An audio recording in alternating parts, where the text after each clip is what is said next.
Hey YouTube, in this video I'm going to continue my module on exponential functions, but in order to solve exponential functions we often borrow from this property. It's called the one-to-one property, and in math basically it's a general way of saying, like, if I had two things like a times b equals like a times c, then if this is equal to this, then a is of course equal to a, then b, hey, b must be the same thing as c. But we often use this one-to-one property with exponential equations that are very quite simple. So take a look at this. It says it's not unique to exponential functions. It's useful though when we solve very basic exponential equations. So it's simply this: just for some base that is greater than 0, so a positive base, and also the base is not equal to 1, well then a to the power of x equals a to the power of y if and only if, that's if the exponents would be equal. So again, if I write this out here on the side, we say if these two things where the bases are not 1 and they're not negative, we say basically they would be equal only if their exponential parts were equal. And so this is kind of nice.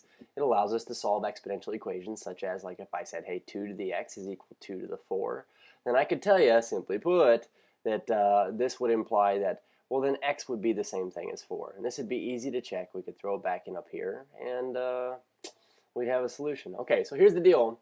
Fact of the matter is this, though. You'll notice that in this last example I did, the two bases were the same.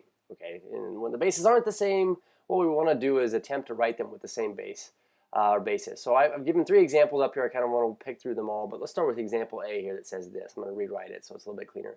16 is equal to 2 to the power of x plus 2. So a few things I want to say about this. First of all, I notice that these do not have the same bases. However, they can be rewritten so that they do have the same base. And so we say, well, what's the common base between, say, like a 16 and a 2? Well, it'd be 2. I can write 16 is a power of 2. So we could say, well, then this would be the same thing as 2 to the 4th.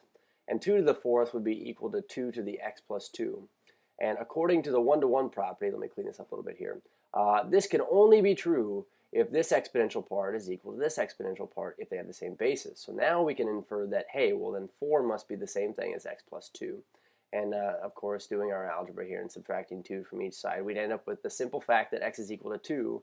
And of course, I would encourage us always to check our solutions. If we would put a 2 back up here, what you get is this. You'd say, well, that's the same thing as 2 to the 2 plus 2, which is the same thing as 2 to the 4th, which is the same thing as, of course, what we said on the left here is 16. Okay, so let's take a look at a few other examples that we might involve some fractions. Tend to confuse people when we involve fractions because we have negative exponents. So we say 1/3 to the power of positive x is equal to 81, like to the 1. So here's the deal. I could use the one-to-one property to solve for this x right here. It's just that I need to rewrite these bases as having the same base. And so what I want us to get used to is like powers of 2, powers of 3, powers of 4. But we say 1/3 here. We could write this with a base of 3. The thing is this, we would say that's the same thing as, and I'm going to write it out the long way first, it's the same thing as 3 to the negative 1. Recall that when you have a negative exponent, we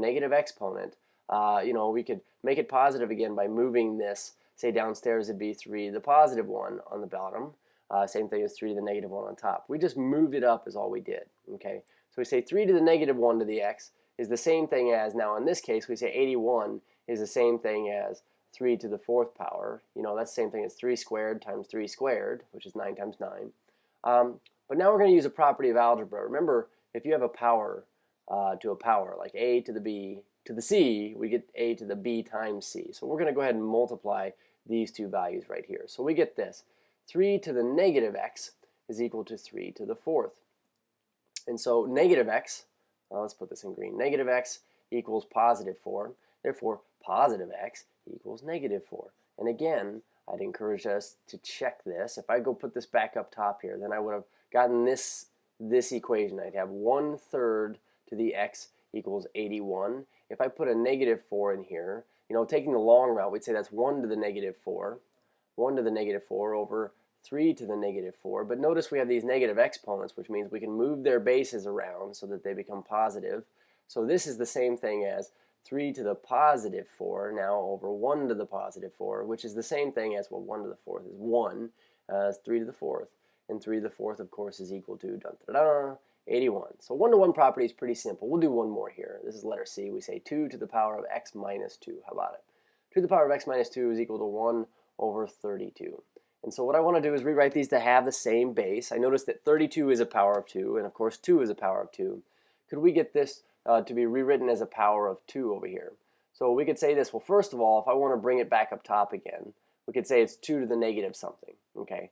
And we say 2 to the what would be 32. Well, 2 times 2 is 4, times 2 is 8, times 2 is 16, times 2 is 32. So we'd say the 5th power. So 2 to the negative 5th. Same thing as, in this instance, 2 to the x minus 2. And so what we can infer now that these have the same basis is that x minus 2 must be the same thing as 5. And we can just say we know this because of the one-to-one property of equality. And so, adding 2 here, we get this. X is negative 3. And again, I just want to go check this. If we were to put a negative 3 back up here, we'd end up with this statement. 2 to the negative 3 minus 2 would have been our exponent, or 2 to the negative 5th. But that's simply what we stated before. Would be the same thing as 1 over 2 to the positive 5th once we move it downstairs. And that's the same thing as 1/32. So 1-to-1 property of equality rocks my socks. Enjoy.